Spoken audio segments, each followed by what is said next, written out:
Hello and welcome to the Local Music Revolution. I will be your host. I am Ogre. Today we have Justin from the Lighthouse Keeper.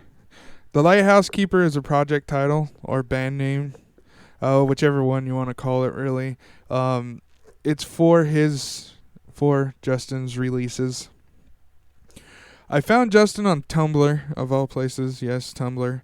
I searched home recording studios or something of that nature and found one of his posts and was like, this guy is interesting. So I downloaded his debut album, which is called The Lighthouse Keeper. And I heard the first song, which is called Panic at the Gates. And I was hooked. I can't really explain why or what about his music that I dig, but I'm a huge fan and I really, really enjoy what he's doing so far. I really like his music. It's interesting to me, and it's not really a competition, but knowing that he's still working on his music really inspires me to get on the ball for my music, because I've kind of let that slip and kind of put that on the back burner while I've got things going. So it's really, he's inspiring me to continue doing my music. I contacted Justin about doing the podcast, and I thought, and I still do think, that he is an obvious choice for this podcast. He is an unsigned musician, does all of the work himself, creates amazing art, and tries to get it out there whichever way he can. He just tries, and it's amazing. I'm super glad that I was able to find him. So we started trying to figure out a date for this interview, and about halfway in, I get a notification that I've got an email.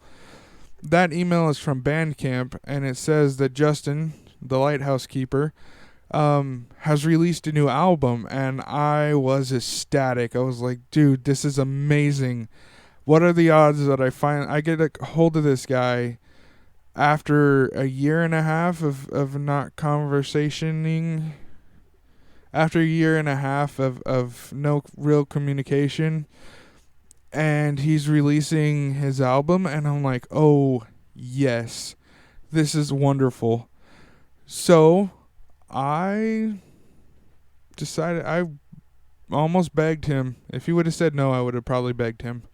I'm not above that. I really am not. I really think that people should hear this guy. So the new album is an acoustic album, which is really nice. I really like good acoustic albums. It's a nice change of pace, and it's really nice. I've actually been listening to this album so very much while I do the work, like the prep work and the writing, the scripts, and emailing people and all the tedious nonsense that goes along with trying to run this podcast. I use music, of course, and it just happens to be the new release of The Lighthouse Keeper that's been playing while I'm doing most of this. So it's really awesome to be able to say that I know this guy. I've talked to this guy. I'm on decent terms with this guy, and I really enjoy what Justin is doing. So this is Justin from the Lighthouse Keeper. Enjoy.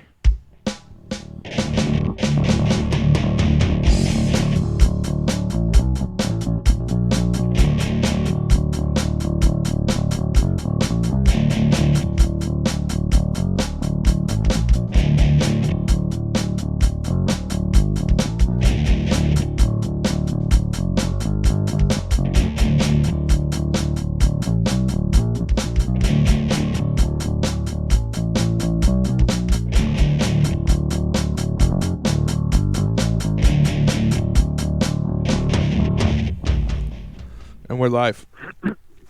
We're here with Justin from the Lighthouse Keeper project. How you doing, brother? I'm doing alright. Not too bad. That's How about good. you? I'm here, man. Like I was telling you before, I had to change my schedule, so last night I stayed up for like 26 hours, and Oof.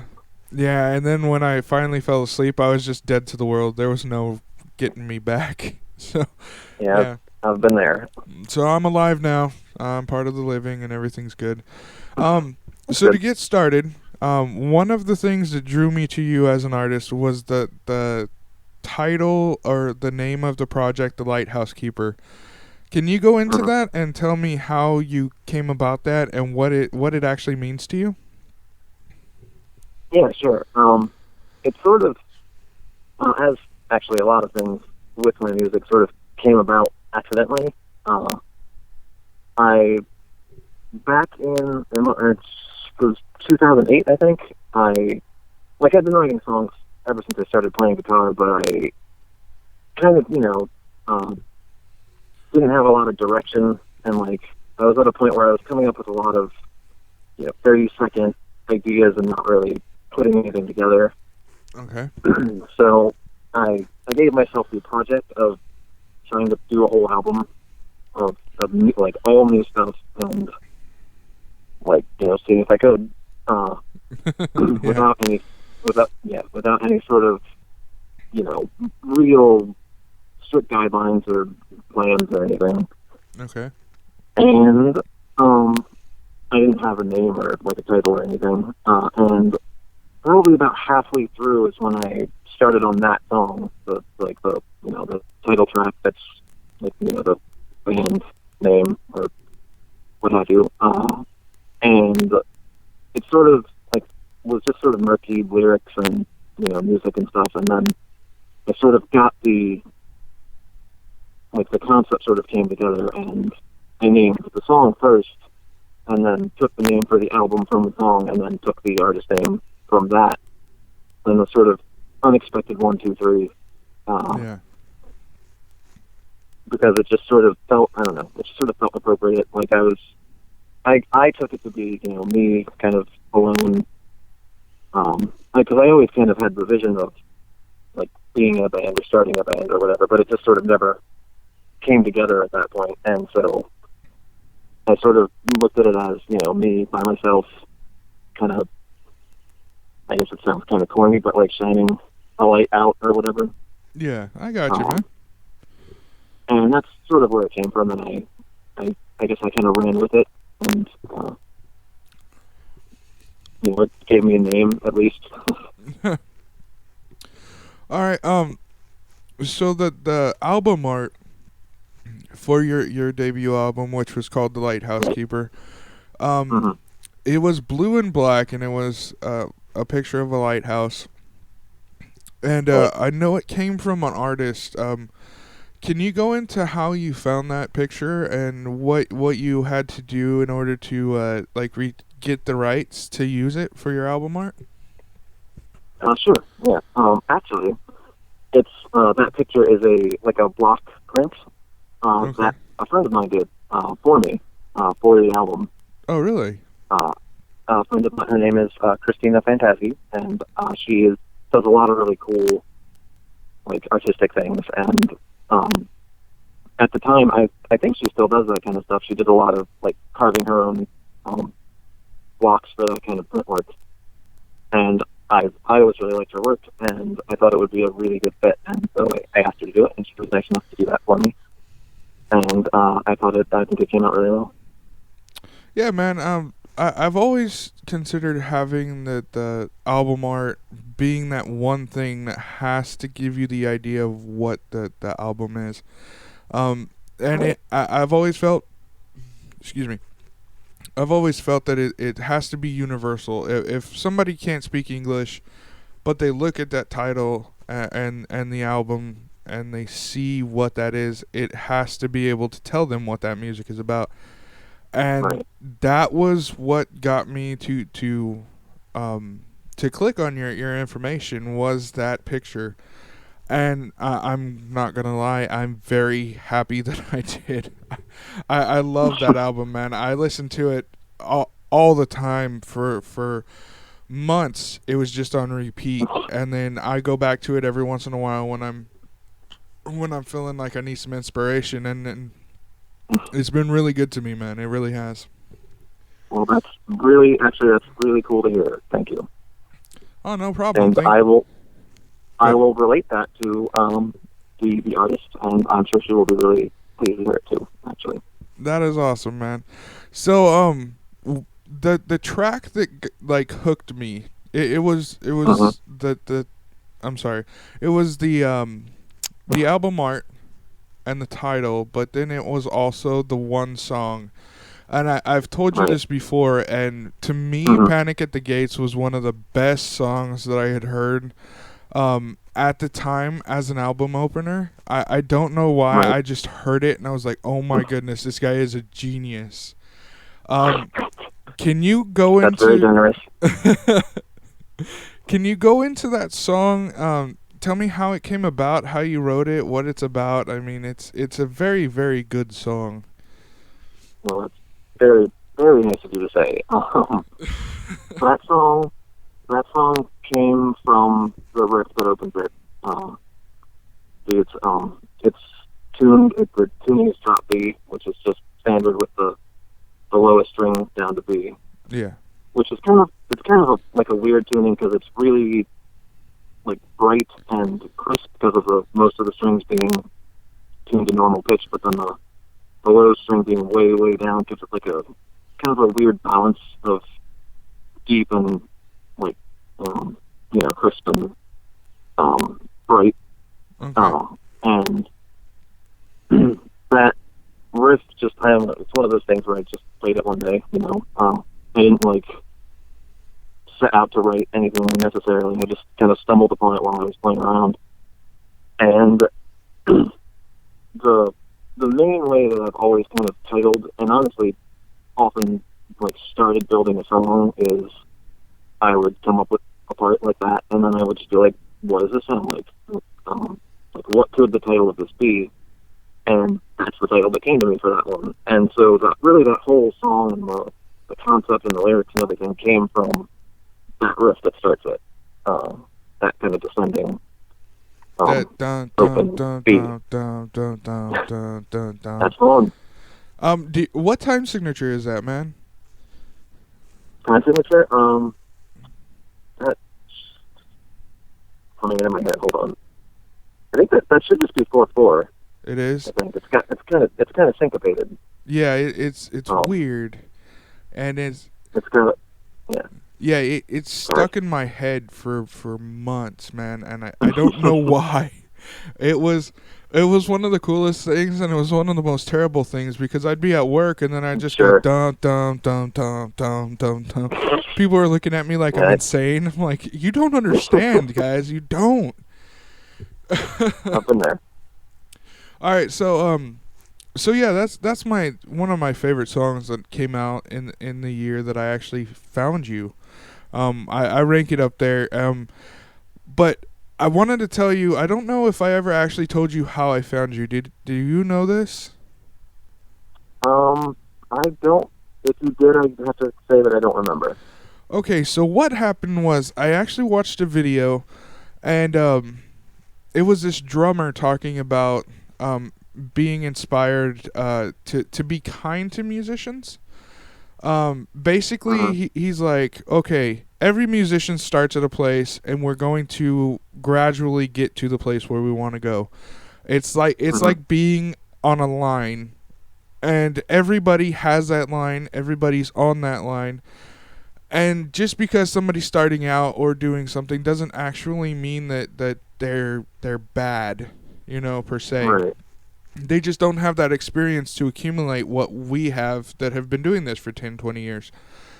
And Right. he's like, what you need to do is you just need to find an artist and you need to tell them what's good about what they're doing, And, I was like, this guy's on the level. I really like this guy. And so I went to Tumblr and I just searched like home studios because I love looking at that stuff, what people have and the craziness. And that's where I saw the picture. And I was like, oh my goodness, this is a great picture. And I looked out and I think you had just released your album. And I was like, I'm right here on the ground floor for this guy. So I listened to Panic at the Gates and I'm like, oh my gosh, this is amazing. So I sent you a message on Tumblr, which it completely sucks, by the way. That message system is ridiculous.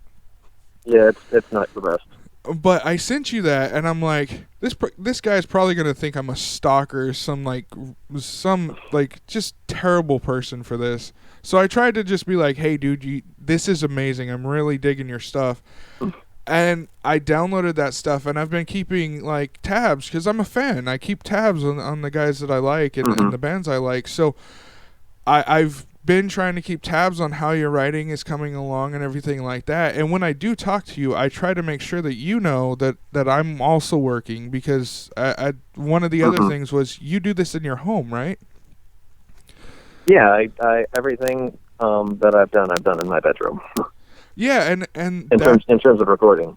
See, that's one of my favorite parts about this is I needed inspiration at that time more than I knew to do the thing in the bedroom, because it gets lonely. It gets very, very lonely, and sometimes it gets boring, and sometimes it gets frustrating, and it's a hard thing to do.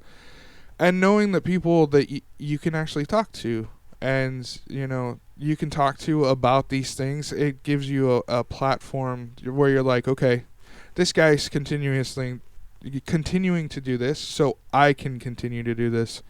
And that got me through 2 albums and an EP.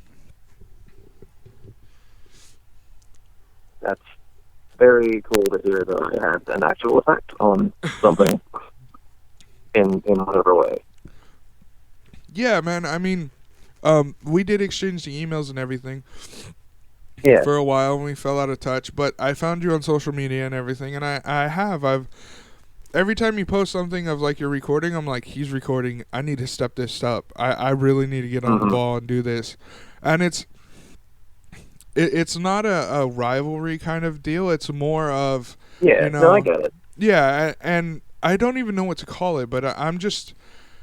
It's really nice to have that. Even if you have no idea that I'm doing this, you're very inspiring to me to continue to do this. I mean, right now, aside from the podcast, I have 9 songs for my next album down and ready for vocals. And, Doing better than I am. Well, it takes a while, and I completely overhauled the way I wrote music. So that's a huge part of that. It's taken me over a year to get where I'm at. But yeah, so another cool thing about this scenario is right as I contacted you to do this, you released an EP. Or is it an album? It's in the garden? I started calling it an EP in my head, because I was picturing it being like 3 or 5 songs, just something really small, and then it just sort of I don't know, decided it wanted to be more, I guess. And so it ended up being 7, and I started to feel funny calling it an EP. Well, it's sort of it's just sort of a small acoustic album, I guess.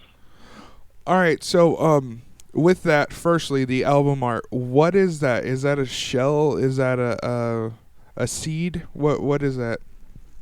It is actually an avocado pit. Oh, really? Yeah, it's I have never seen one that looked like that before that or since, but I saw it, and I was making a sandwich, and I was like, this is like the coolest looking avocado pit I've ever seen, and so I took a couple pictures. I took a couple pictures of it, and I posted it on Instagram, and then I kind of forgot about it, and I started doing this project, and I was like, what am I going to put on the cover? And for some reason, it just kind of clicked, and I thought it fit very well. Yeah, man, it's a very interesting looking piece of artwork. It also caught my eye. But what does In the Garden mean to you? What is that? Where'd that title come about, and what's up with that? That is a song from what is hopefully someday going to be my second album, second kind of full-length in the vein of the first one. Yeah. Which I have had written now for like 2 years and haven't managed to get anything done with, on account of life and things. Yeah. But hopefully I'll be getting back to. But that's a song from that one, and it does have lyrics, and not to recount all of them or anything, but there's a kind of like a heart seed parallel imagery kind of thing going on. Okay. And that it's a seed that looks like a heart kind of, and it just sort of like puts the and in a very one of those kind of like before one of those kind of accidental things that works out. All right, man. Well, right now I'm gonna play the title track off of this new EP. It's called "In the Garden."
All right, that was In the Garden.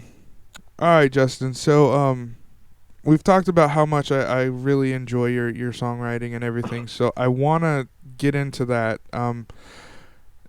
What is one of the songs that just came about as naturally as you can get it in that sense, if you get my drift? Yeah. Let's see.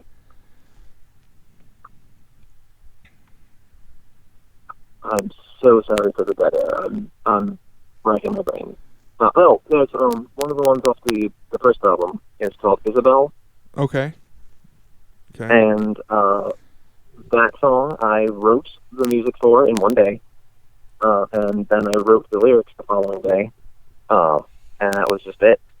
And I don't think I've ever really quite written the song that fast, like because it was done pretty much in 2 days. I think I tweaked a couple of things over like maybe the following week, but really it was just done, in the kind of almost weirdly fast and smooth way for songwriting. And when you're tracking this, do you do the whole demoing process too, or do you just set that click track and go, "This is what I have in my head. This is what I'm doing"? Sometimes one, sometimes the other. With the self-titled album, it was kind of it started as demos and just sort of mutated into what it became. So I didn't really do a demo then, like a real recording. It just sort of went from one to the other. But I had done kind of initial demos and then used kind of jumping from those and then starting over with like the real recording. All right. When you actually sit down to, I know sometimes songs don't actually come about when you sit down to write music. Mm-hmm. But when you do, I've seen pictures. Excuse me. I've seen pictures that you've posted on Instagram where it says like the time signatures. Like I think one was like 13/8 and then 6/2 or something like that. Is that kind of like, is that kind of your shorthand to tell you which part of the song you're in, or something like that, or how do you organize your thoughts when you're writing? Kind of different ways, and sometimes not very well, and we'll kind of lose sight of something, and that's happened more than once where I will like have a really cool idea and like write something down, or jot a note, or even just make a recording and then not remember what it means, and then have to kind of either try to get back there or take it somewhere different. But I have kept notebooks and stuff like that for kind of conceptual stuff and kind of beat by beat, notes about what I'm trying to do with the meter, or like the feel or whatever. Right. But a lot of it is pretty organic and just sort of I'll start recording and fit things in and move things around and just kind of see where it goes and not think about it too much, I guess, sort of, until after the fact, and then I'll think about it a lot. Yeah, so for me, I completely changed. I was a drummer to start with, so my whole first record is all based around the drums. If the drums weren't happening, the song wasn't happening. And I carried that on kind of a little bit into the EP and the second album. This album that I'm working on, I completely wanted to do something different. I was like, the training wheels are off. I know I can do this. I'm still not as good as guitar as I want to be, but I got this. So what I did was I started playing to a click track. I would go and, believe it or not, the first 3 releases were not click track related at all. And I think to my demise, you can actually hear that. And that's one of the things I wanted to change. So I got the click track and everything, and I've been busting my hump trying to perfect playing to click track. And I went through and I demoed guitar first, and I had written lyrics previous because I wanted an emotion. So I got the lyrics. I did the demoing for the guitars, and then I went through and I'm doing the drums now. And to me, that way for me made it so much easier to write the song, to make the song better, and Hmm. things like that. So, what do you do first? Are you a guitarist by trade, or is it Yeah. that you come up with the melody line first? No, I am definitely kind of, I guess you could say, a guitarist. Like I've started to play a lot of other instruments and do different things, but I started guitar first, Okay. and it's definitely kind of my first language. And not everything, but a lot of the songs will come from a guitar part, or a riff, or a chord progression that I came up with on guitar, or that kind of thing. Even if they end up being played on something else, a lot of the times they'll actually start on guitar. So have you ever had any parts that you translate from guitar into like piano or something like that? Yeah, definitely. I'm gonna try to come up with one, but I'm not thinking of anything. A lot of times it's like kind of background parts, Yeah. little things going on that are kind of like spice to it, that I'll play on something else to give it, because it'll be a main guitar part going, and that'll give it a little bit more shape, if it's a piano, or it's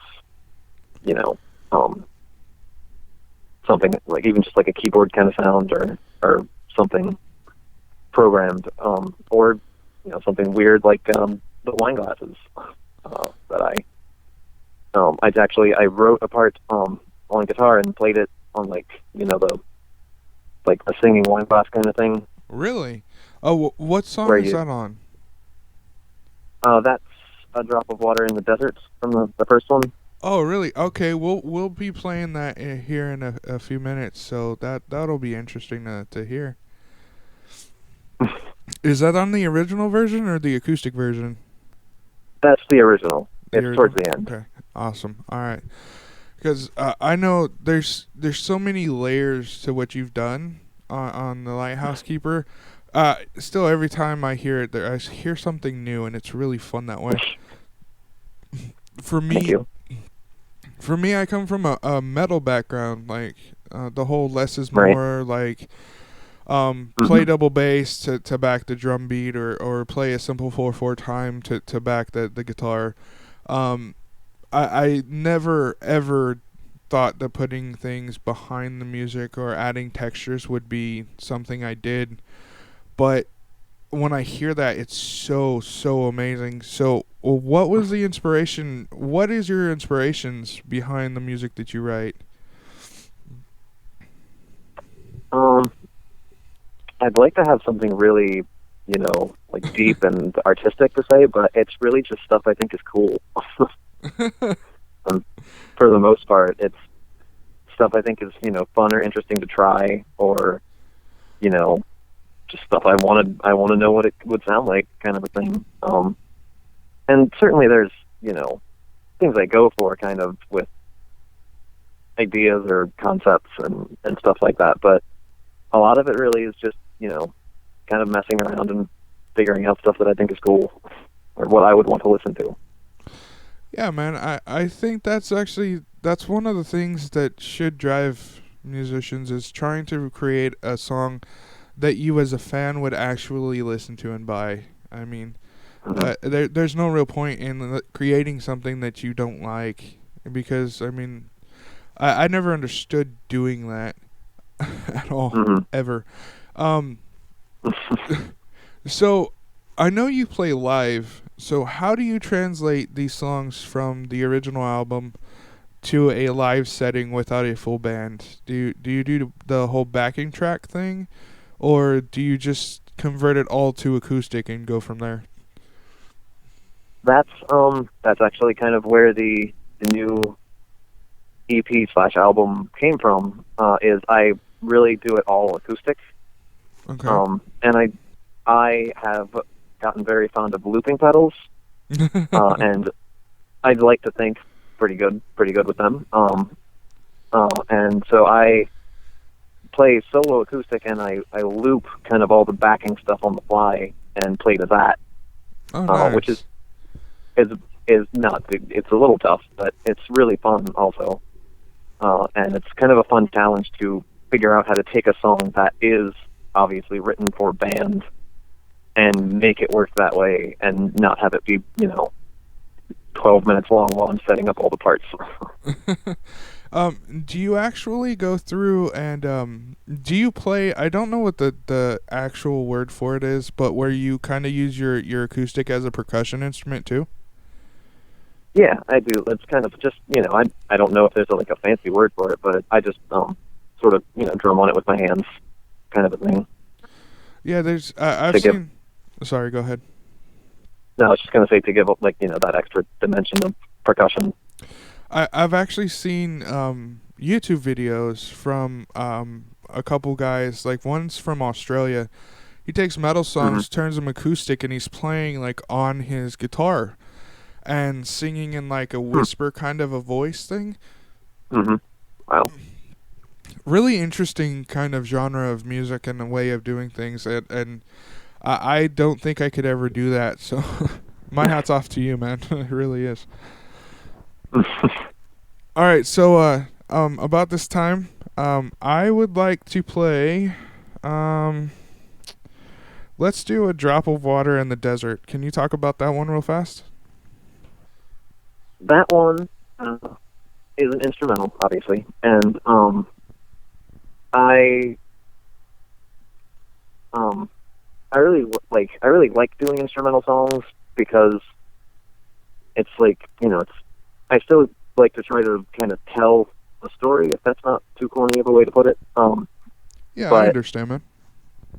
From start to finish, and not necessarily that it's a bad thing, but I listen to a fair amount of instrumental music, and a lot of it is kind of,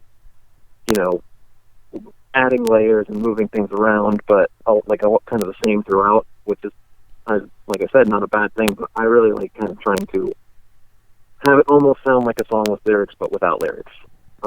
Kind of almost like a movie score would be, where it's, kind of representing events, if you will, if that makes sense. Yeah, it does. And that one it's like that. And actually, that song was really hard to finish because, I actually wrote it in a different time signature. I wrote it in 4/4. It's in 6/8. Oh wow! On the record. And I wrote 3/4 of it, and it was pretty good, and I liked it, but it was just sort of not really there, and I could not finish it. I spent probably at least a solid week or two just trying to figure out how to end it and what to do with it and get it to sound right, and it was not coming together. And then for some reason, I was just like, why don't I just try changing the time signature? And I did, and I finished it, immediately. And there's a load off, I guess. Yeah, because I really I liked the parts I had, but it was not coming together. It's funny how that actually happens. It's very, very interesting to me how it's just one little piece of the puzzle that you need to switch, and it all falls together. Mm-hmm. All right, man. So on that note, we will play A Drop of Water in the Desert.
that was a drop of water in the desert.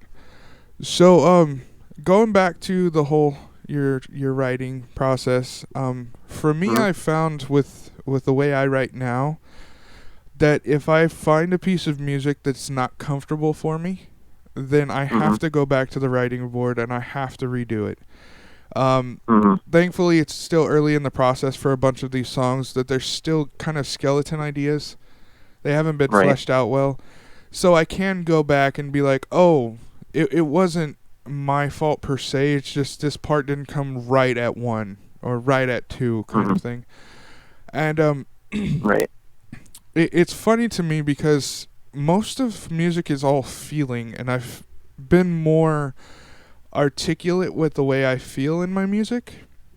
So, Mhm. what are feelings like that drive you in the music? I mean, you were talking about how the time signature, just the change of the time signature, opened that song up to be finished. So, um, do you go off of feeling, or do you go off of, okay, these notes sound good together right here. This is how I'm going to play this. I do kind of, a lot of times I'll start the second way. I'll be like, I'll have a chord, and I'll be like, I know this note is going to sound good over the chord, or this this kind of lead line or whatever. And I'll kind of, that's sort of how I'll start putting things down. But definitely, by like the middle to the end, it's almost all about feeling and just what makes it, like feel good to play, feel good to hear, and sound kind of like it fits. And there are certainly, like with that song, there's certainly times when it just doesn't, and it takes a while, or occasionally you just can't. Like I can't. I have songs where I still haven't gotten them to fit together right. But in the end, it's definitely almost all about feeling, for me, anyway. Yeah, I was actually reading an article from a gentleman named Devin Townsend. He used to play in Strapping Young Lad, and now he's doing his own thing. Um, Hmm.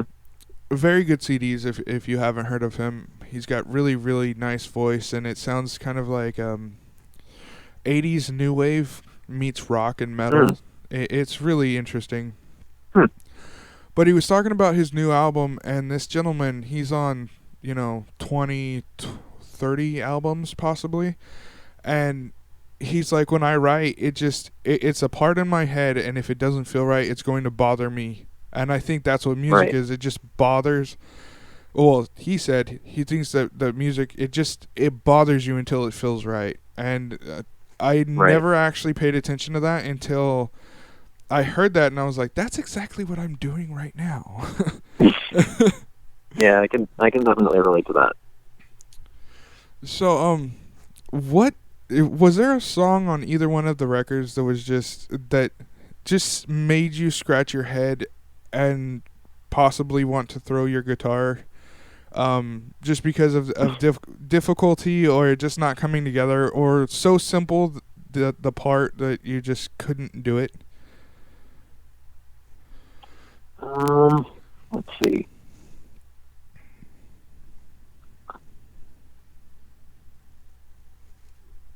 I'm trying not to go back to the one I just talked about for 5 minutes. It's fine, man. It's a good song. Um, that I mean, that definitely that one. I know that there was some. I'm just totally blanking. Um, I know that there were other ones that I had. There's one. No, that's kind of a good example. What is the name of it? It's track 5. I know that I think it's track 5. Track 5, a new one or old one? The old one. That would be Broken Receiver. That's the one. Sorry. It's been a little while since I've thought about all those songs. Hey, don't worry, man. That one, it's very, the ending is very, like, simple, and it's straight 4/4, and it's really just big power chords.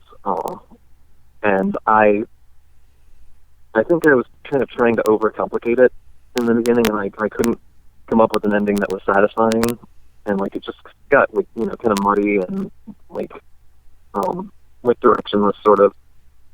And eventually I just sort of, I said sort of like 4 times, sorry. It's alright, Um, man. but eventually I just kind of scrapped all that and did something really straight. It does, it changes key right at the end too, which I think was part of the puzzle. And it's just big, big straightforward power chords, and like a lot of the time, like we were talking about before, I put a lot of layers in and a lot of like hiding stuff in the background, and weird meters and all that kind of thing. And sometimes the last thing I'll think of is just doing something simple.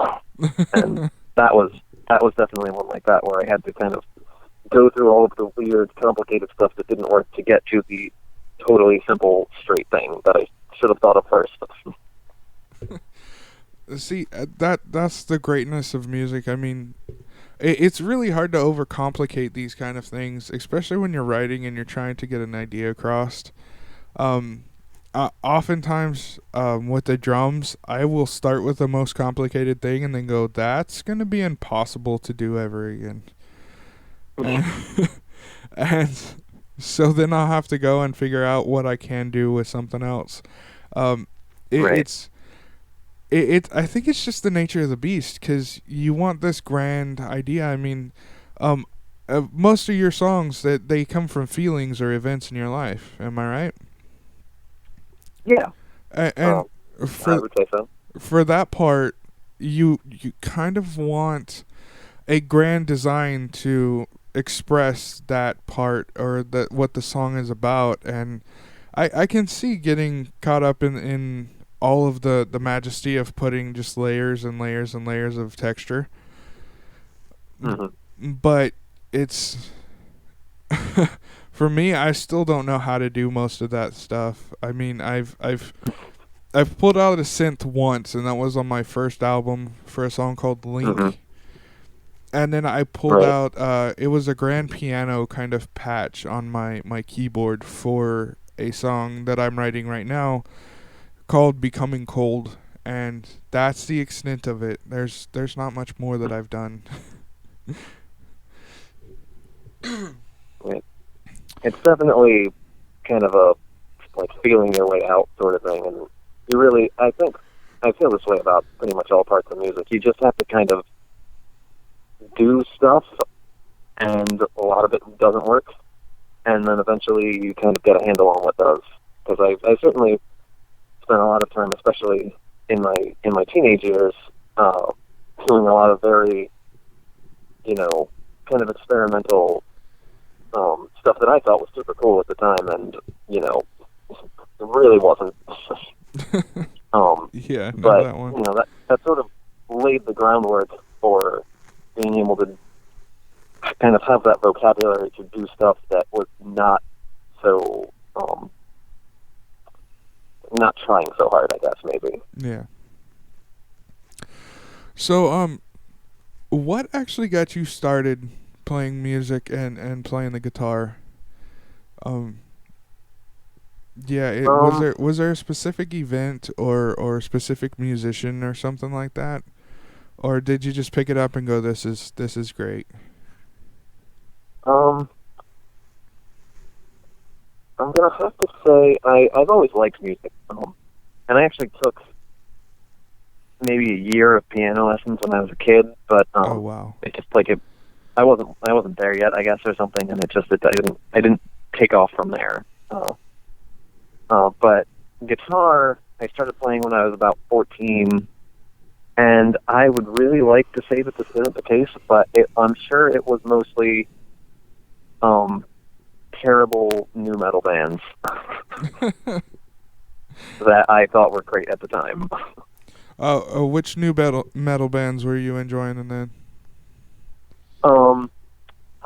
Everything that was on the radio, and not necessarily terrible, but things that were very much like a part of my youth. The Limp Bizkits and the I can't even think of names now. Korn, Disturbed. Right. Yeah. Sure. Drowning Pool. I like Disturbed a lot, actually. Disturbed. I still love Disturbed. I think the world needs Disturbed, and they need to come back with a new album. My wife and I talk about that so much because I've seen them 3 or 4 times, and each time they were just phenomenal. In 2008, I saw them at Mayhem, and they handed Slipknot, a show that they really couldn't compete with. It was just incredible, and I love Disturbed so very much. Mike Wingren is a beast of a drummer. He was an inspiration to me for so very long, and yeah, man, I think love for new metal is a good generational marker. Yeah. Because I mean they were doing things that not many other musicians were at the time, and it makes for great music. So what are your inspirations currently? You said that the new metal is where you started kind of getting into guitar, but what inspires you currently when you're writing music?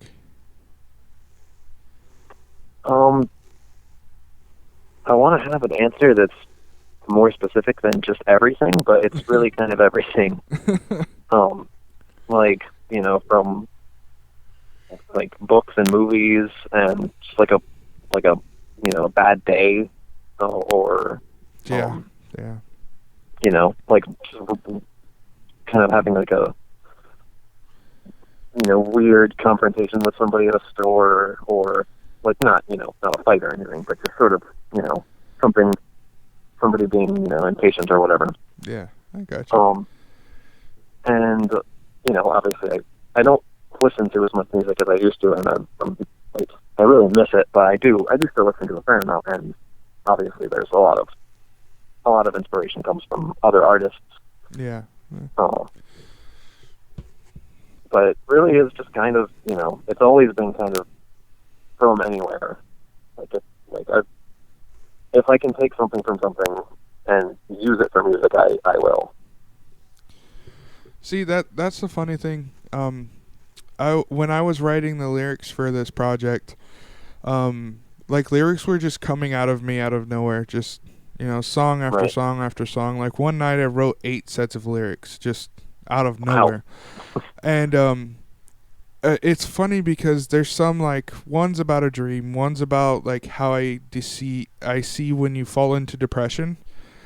But then there's songs, there's one called Destroy Everything, and there's a band called Hatebreed, and one of their famous songs that they play on the set is called Destroy Everything, and I love that song. I love the band. But for me, the title and the song that he was singing did not fit the title.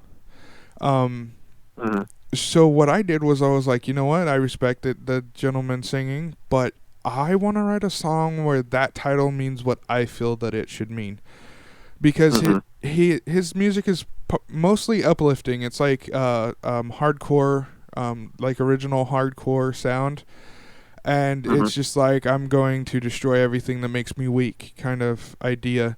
And I was like, when I hear that, have you ever been so angry that you just wanted to destroy, like, just objects around you? Like that, I certainly have. Yeah, it's that feeling. When I hear that set of words, destroy everything, that's what comes to mind, is just being so angry that I just want to destroy every inanimate object around me. So that's what I wrote. I mean, I thought it was healthy. I mean, it's aggressive and everything like that. I'm not destroying anything, but I'm saying, I'm saying I have that feeling when I get angry, and I love the fact that certain ideas come about from the most weird places. Yes, I've definitely had those. All right, so also another thing that I want to get to is when I first contacted you this past week, you said that you were putting together a set list for a concert that you would be playing. I believe it was within the day or two of me contacting you. Yeah, it was. Shortly thereafter, you posted a picture of a set list on Instagram, which I think is Right. phenomenal. Um, you gotta tell. It was the caption says that you're organizationally minded girlfriend. You gotta tell her thank you, because that's amazing. Um, can you go into how you set up your set list? I know it's different for every person, but it looks like you do um, by tuning firstly, and then it says sync, unsync. And on the right hand corner, it has P and D. Can you go into Right. what those mean, possibly, and Sure. how you construct your set list? Yeah. Sure. When I'm that performance was the same way I was describing earlier, where it's all acoustic. It's done with the looping pedals, and it's all kind of I don't pre-record anything. It's all on the fly, looping. Excuse me. And so I have a lot of, and actually I have new looping pedals that I just got Nice. to use for that particular performance, and so which I actually only got a couple weeks ahead of doing it, so I had kind of a learning curve. Ooh. And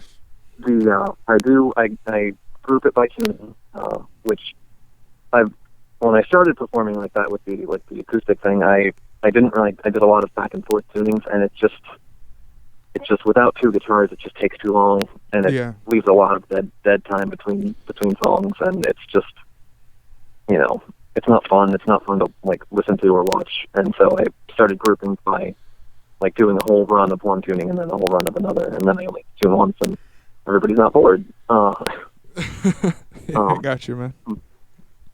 And then the other stuff is all to do with the pedals. The pedals I have two of the same ones, which are Digitech ones. Okay. And they have a function where you can connect them with a cable and synchronize the loops on them. Oh, nice. So it's sort of like having a multi-track looper. Oh, okay. Okay. Which is something I've always wanted anyway, and that was I really like them because not only can they do that, but if you don't have that cable, then you can use them as two independent loopers, and so you can spend kind of the same amount of money as you might on a multi-track, and then get both a multi-track and two independent ones. That's pretty damn cool, man. And so they were actually a really good fit for me. And then the sync, that's what the sync and unsync is just whether or not they're synced. And then the stuff on the right hand side is they have settings where you can set them to you first tap the pedal to start it recording, and then you can change whether or not the second tap will start an overdub or just play back what you recorded. Play back what you recorded with while overdubbing, or just play back what you recorded. And different songs call for different settings, and so you have to keep very careful track of which one calls for which, and make sure that it's set. So I wanted to be clear, so I used four different highlighters altogether to make sure that I knew how the pedals needed to be set before I started playing, which I still messed up, by the way, actually. Hey, man, that's the greatness of a live show. As long as you don't let them know that you've messed up, I think everything's okay. Yeah, that's what everybody always tells me. Everybody, I always kind of, I'll beat myself up, and everybody be like, "You're the only person who knows that you messed up." That's what they tell you in drumline too. Like, if you drop a stick, just keep moving your hands. Nobody's gonna know. And it's true though. There you go. In a live setting, you'll hear the drums drop out, but you're like, "Am I really hearing that? Because that guy's still moving." It's amazing. I love the live show because it's so chaotic. Anything can happen. It just makes everything so much better. It's definitely fun. So do you have any more live shows coming up, or are you taking a break for the time being? I don't have any. I actually don't really do much, and actually, where I just played was an exhibit opening at an art gallery, which Oh, is that's good a for little you, different. man. But it was cool. I've played there a few times actually. They seem to like me, so they keep having me back. So that's good. But I don't have. I really really want to start. I haven't been doing very much with music for a while because I've been busy and because I've been really just probably just kind of lazy, I guess, honestly. But I really want to start doing more, and I would like to start playing, like actually playing in front of people again more, because I think it's good, and I just don't do it enough. And like you were saying, it's a fun experience. It is, man. And I was telling I had an interview last night with a derby lady. Um you know what derby is and all that goodness? I'm not sure that I do. It's basically like ladies rollerblading, playing like a sport Oh, on oh, sure, I'm with yeah. you. Sorry, Okay. I think I maybe didn't hear you quite right. Oh, sorry. But I I was got you. No, interviewing. I'm sure it's my phone. No worries, man. But I was interviewing a derby player last night, and she was talking about the adrenaline and everything on the field when she plays, and how she becomes she gets tunnel vision where it's just her and it's just the Right, game. And I was like, right.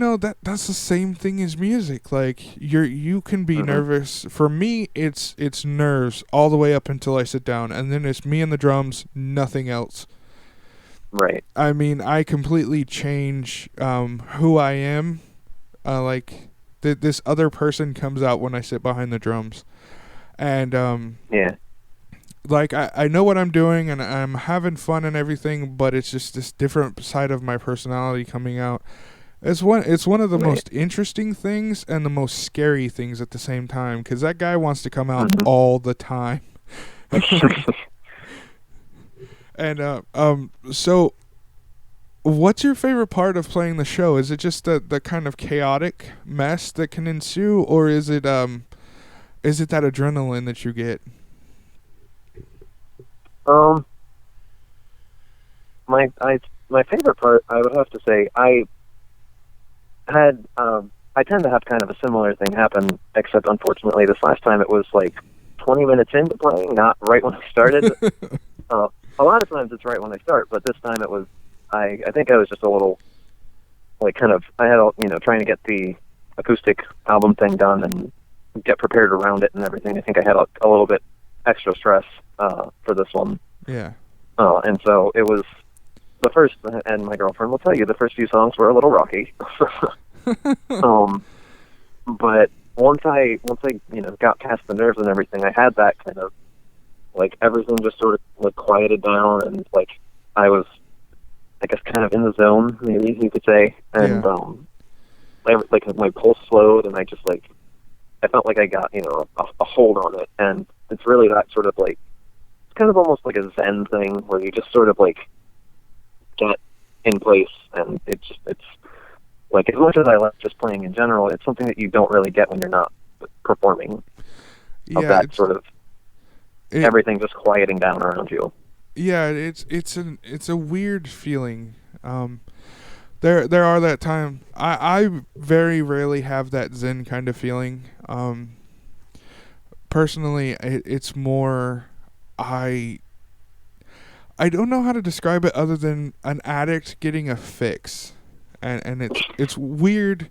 Like, I understand it's a very weird analogy, but you No, know that I can get it. you know the scene when they finally get that hit and they just kind of lean back and go, "Oh my god, this is what it's about." Right. That's what it is for me. That in scene where I'm like, this is what I do this for. Right. I truly enjoy being on stage. I can't talk to people on stage. I'll stumble and sound kind of like I'm a fool, but I totally get it. yeah. But you put me behind the drums and I will shine forever. And that's my thing and I love it. So for the last song, It's my favorite that you've produced. We've been over it. It's called Panic at the Gates. Can you go into... I know we kind of went into it earlier, but is there anything that the lyrics mean to you, or anything we haven't covered about this song that will, that I can find out more about it?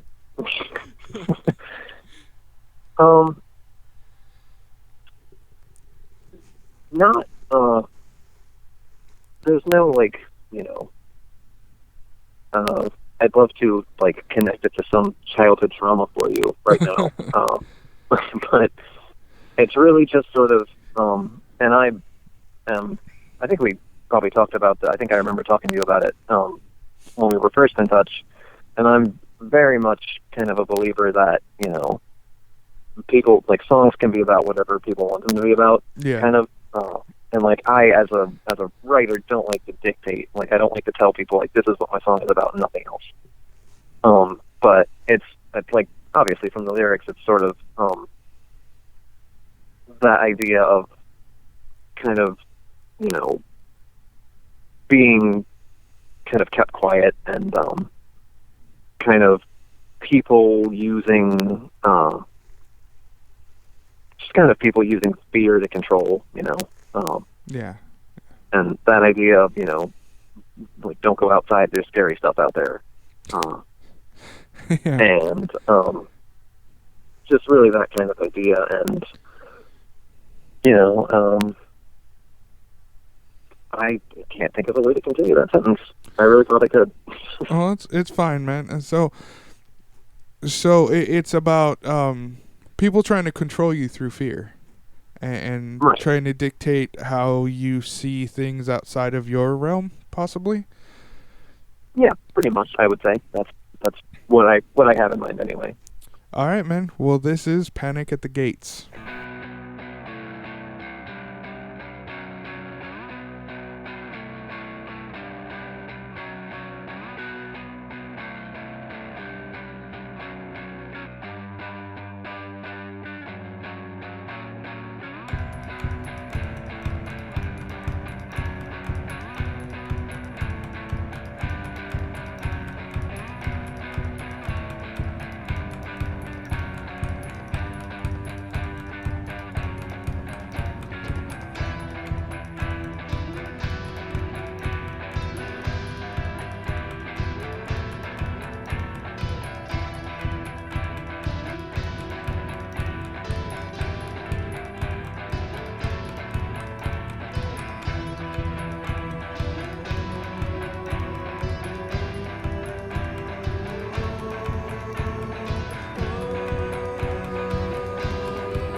their weapon for our protection from control of our own fate. Brick by brick, they build such defenses, control our senses, and teach us to hate.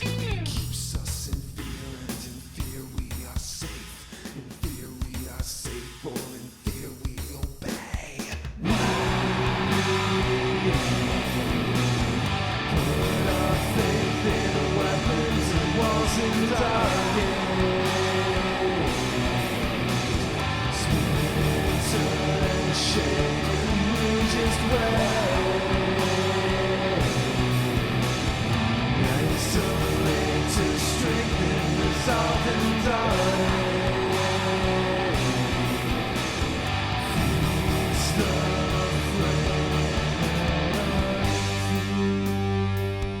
We don't see. We don't see.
That was Panic at the Gates. Yeah, I know. It's a great song. You don't have to tell me twice. Thank you again. It's not even my song, and I'm taking credit. My bad, dude. That must have been very awkward for you. Sorry. All right, so like we were talking about on the break, during our first correspondence and talking and getting to know each other as musicians, the subject of Game of Thrones came up, and that was one of the things where I was like, this guy is amazing even more. So you said that you've read all the books and you've only seen the second season, so are you actually going to try to finish out and watch the remaining 2 seasons before season 5, or are you done with the whole TV show? No, actually, my girlfriend and I have both been talking about getting back into the show and rewatching the first couple seasons and trying to watch the rest too. Yeah, I watched the first season before I read the books, and then I read the books and I was like, this is amazing. I don't understand why it took me, like, I think it's been around for like 20 years, and I'm barely finding out about it now. I had heard the name of the books and the series and stuff, and it was one of those things where I had always meant to look into it, and I never did until the last few years, and then I'm very much the same way. It was just like why have I not just always known about this? Yeah, and it sucks because now I'm on the whole deal with wanting George Martin to finish I want him to finish the series. Right. no more like 11-year gaps between books. Just finish the series. Like, come on, man. You don't need to write the TV show. You wrote the books it's based off of. Come on. Sorry. But yeah, sorry. So you haven't seen the third season? I haven't seen the third season yet. Oh, dude, I'm so sorry. I have heard that it's very good. It's brutal. I love the way they did that, but I know by now everybody knows about the Red Wedding, or if you haven't, then, Right. it's a spoiler. But the Red Wedding is as brutal as you read it. Yikes. There is a few things like that caught me off guard that they did in the Red Wedding that was kind of like, okay, that's not in the book. Mm-hmm. But if you imagined the Red Wedding when you were reading it, they captured it perfectly. And Wow. yeah, right down to the whole what is that? The song about the Lannisters being played right before right. Yeah, they started doing that, and the whole Catelyn finding the armor underneath Bolton's clothes. Right. Like, that whole part was in there, and I was like, this is intense. And it was an amazing episode, and it was a shocker. I thought it was hilarious how people were shocked about it. I'm like, there's books that tell you this. But season 4 was also pretty out there. They're starting to put things in the TV show that actually aren't in the books yet. Right. And that's kind of scary, because now I can't go, okay, I know what's going to happen. I'm bracing myself. Right. Now I'm with everybody else, and I don't want to be here. It's bad. It really is. So, what got you into the whole Game of Thrones thing to begin with? I'm sorry, what was that? What got you into the Game of Thrones to begin with? Was it just the fact that you saw it on HBO? I have to say, what got me into it was my girlfriend started reading it. She started reading the series, and like blew through the whole giant books very fast, and I was pages. like, and kind of was talking about how good it was, and I was like, all right, well, fine. I guess I know what I'm doing for the next month. So I started kind of devouring them too, and they don't, once you start, they don't really let you go. No, not at all. And so I think I read at least the first couple before we started watching the show, and I read all of them pretty quickly, that were out at the time, and then I guess the fifth one came out, I think around the time I finished the fourth one, so that worked out. Oh, good for you, man. And so I am eagerly awaiting, but also kind of terrified about future books. Yeah, the whole premise of everybody that you tend to like being dead by the end of the book is really bad. Pretty much. Yeah, although I don't believe that Tyrion will actually be killed. I think that he's actually going to be one of those that wins. Yeah. It's just because he's been a loser his entire life, and I think he will win. But that's me personally. I also think that somewhere Lady Stoneheart is going to get a hold of Jaime Lannister, and that's going to be the end of one of my favorite characters. Right. Yeah. Who are you liking? After all is said and done, who are you digging as a character in the books? I really pretty much right from the beginning was a big Arya fan. Yeah. I thought she was pretty cool and very, I kind of could relate to a lot of that. A lot of kind of, not the events certainly, but the kind of her attitude as a child. I think I was probably a little bit similar. And I like that she, like, a lot of pretty terrible things happen to her, and she's doing all right. Yeah, man, she's really good character, really well rounded, very Hmm. interesting. I did not actually think that she would cross the sea the way she did, and Hmm. thankfully the last scene that Arya was in the fourth season was actually on the boat. They haven't got to Bravos yet, so Oh wow. yeah, so it's gonna be one of those things where I hope everything lands the way I see it. Right. They didn't actually even have Black Hands in there in the fourth Hmm. season, which kind of made me sad because I was really hoping to see what that guy would look like. Um, Right. but one of my favorite characters is Jaime Lannister. The way he turned Yeah, and like that was pretty impressive. yeah, it was the scene where he looked at the white book of all of the commanders or all of Hmm. the I forgot what they're called. You know what I'm talking about, right? Um, Yeah, but he was looking I at can't think of it either. yeah, he was looking at that book and he's like, I still have time to change this. And I was like, that is a great way to think about life. Like I was learning life Right. lessons from Jamie Lannister. Yeah, it was very amazing. I'm a huge fan of Jamie. Um, I really think Brienne's pretty cool, but I really hope Yeah. that Lady Stoneheart comes in and just. I hope she's a big player in the last two books because I truly Right. think the Starks should be avenged.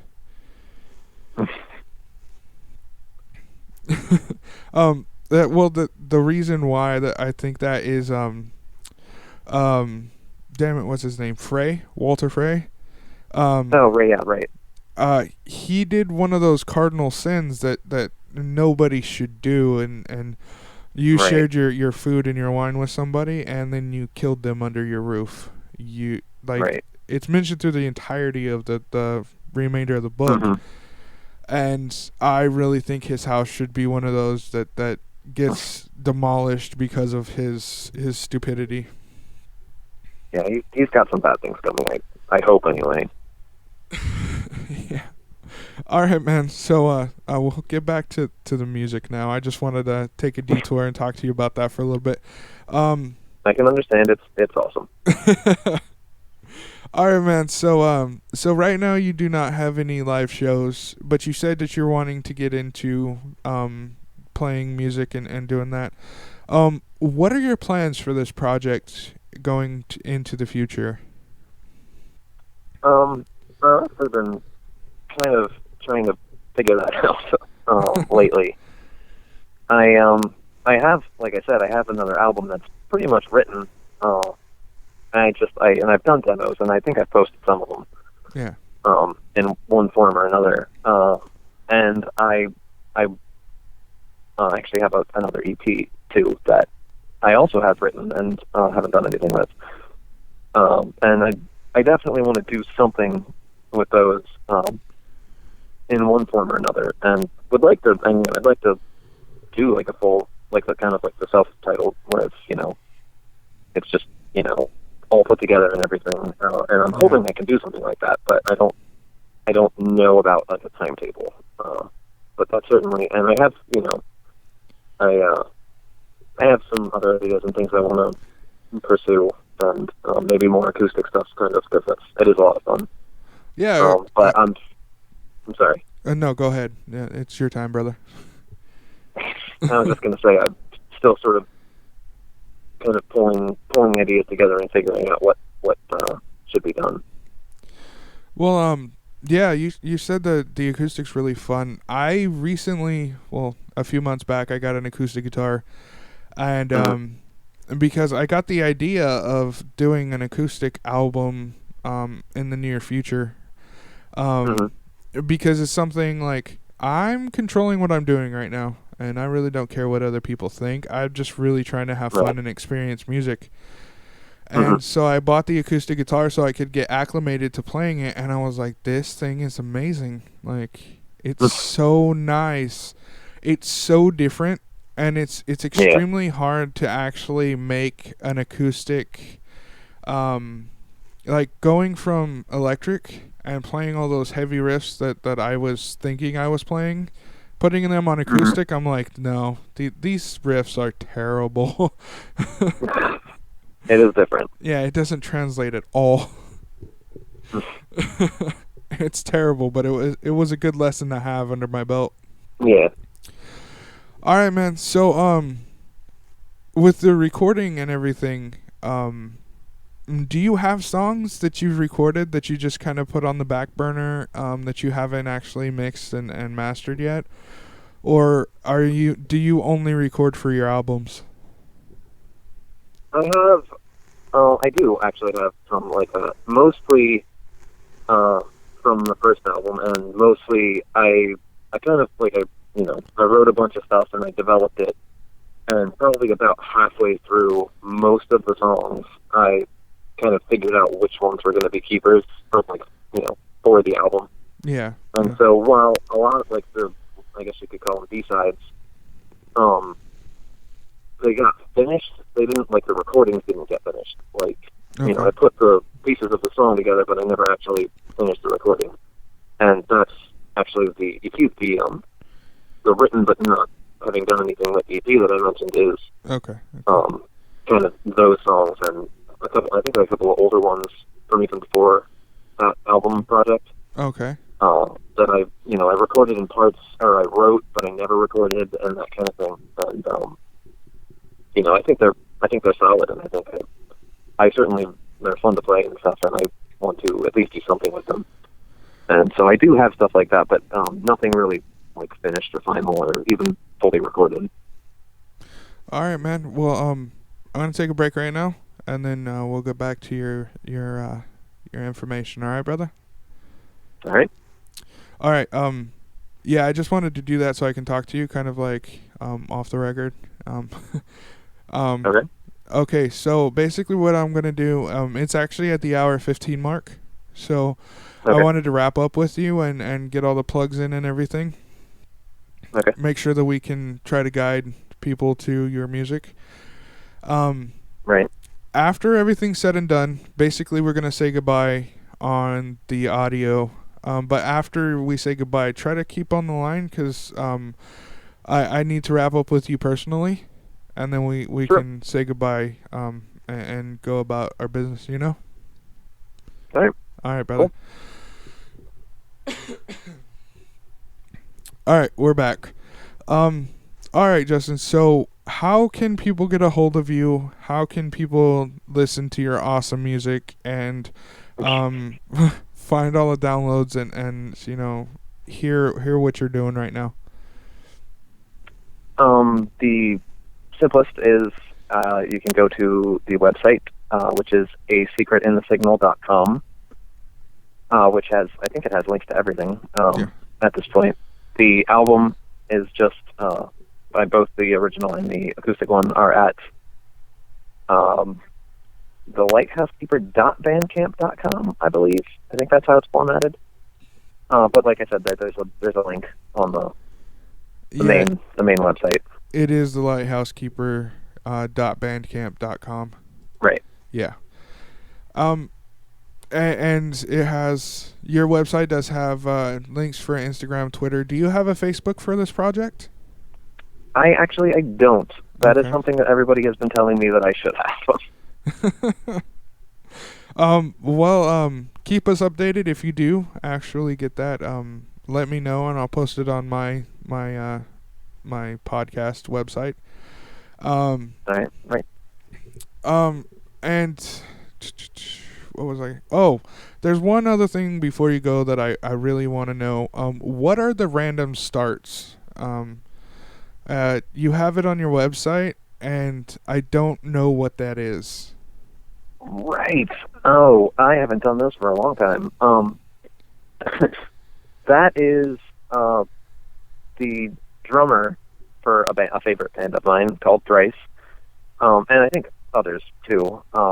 Used to do a thing called Random Starts, where every day they would just hit like shuffle all on their, on their iPod or whatever, and we put a link to the song, the name, and like kind of a little, a short write up of, their thoughts on the song or how they knew about the band or whatever. And I did it for a little while, and I haven't in a long time, and kind of forgot all about it. That's but a really good idea, man.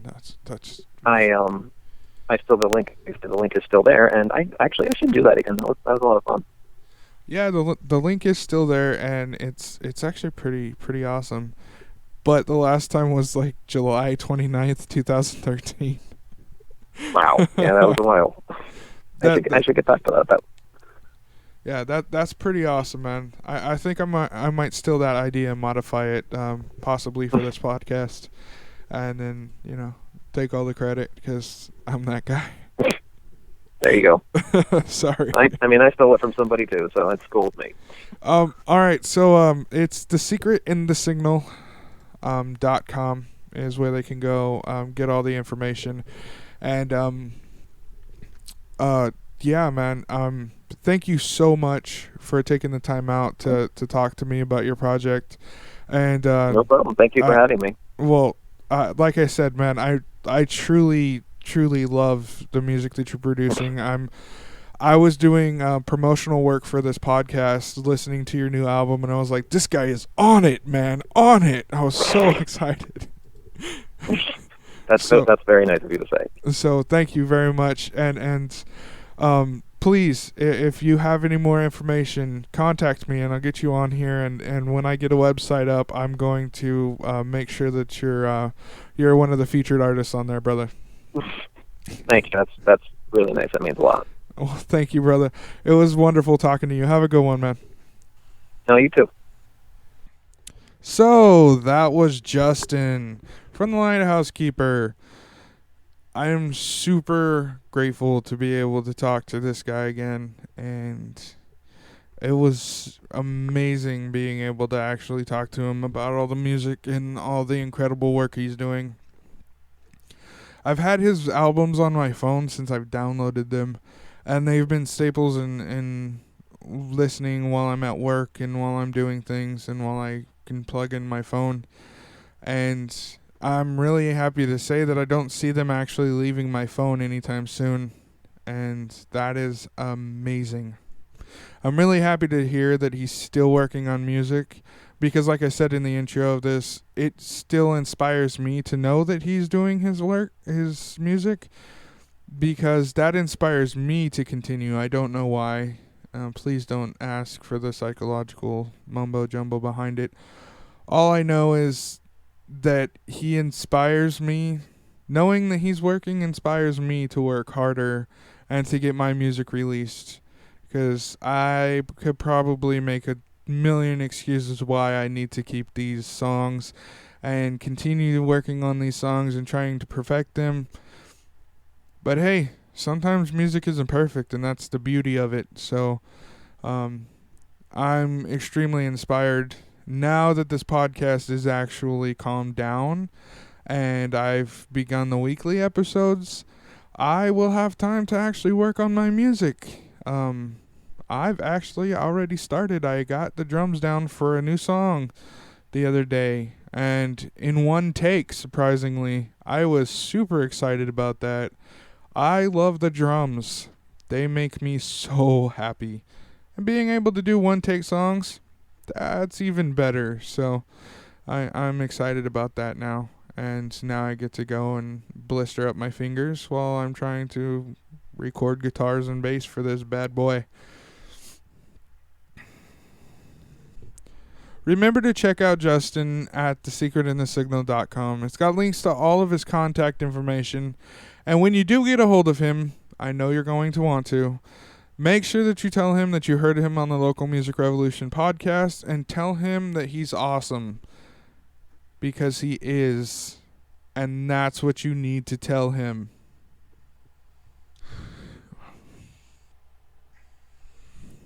So I want to thank everybody for listening and for supporting. On earlier podcasts, I forgot to mention, my birthday was April 6th, and I couldn't celebrate my birthday, which was kind of a bummer. But on, I believe it was April 8th or 9th, my wife threw me a surprise party and invited a bunch of my old friends, a bunch of my new friends, and we just sat there, kicked back, joked around, had fun. And then they decided to have me open my presents. And my presents were mostly comic books and nostalgic kind of stuff because, as I get older, I try to cling to my childhood, what was good of my childhood. And that was comic books and metal and X-Men and Spider-Man cartoons on Saturday morning with a big-ass bowl of cereal. So that kind of stuff. Also, what was amazing, what kind of took my breath away kind of deal, and what kind of made me,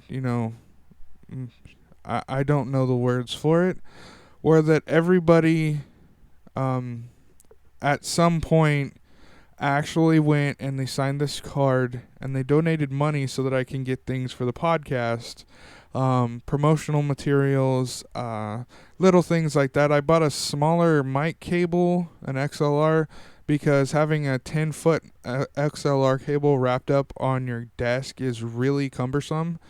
So now I have a 3-foot cable because that's the smallest they make. And I don't understand why they don't make smaller. That's not the point, though.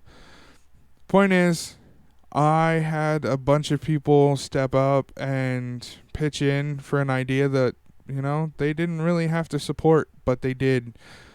To each and every one of you that did support me and has continued to support me, especially the people that were at that party and that donated actual money to my idea, thank you so much.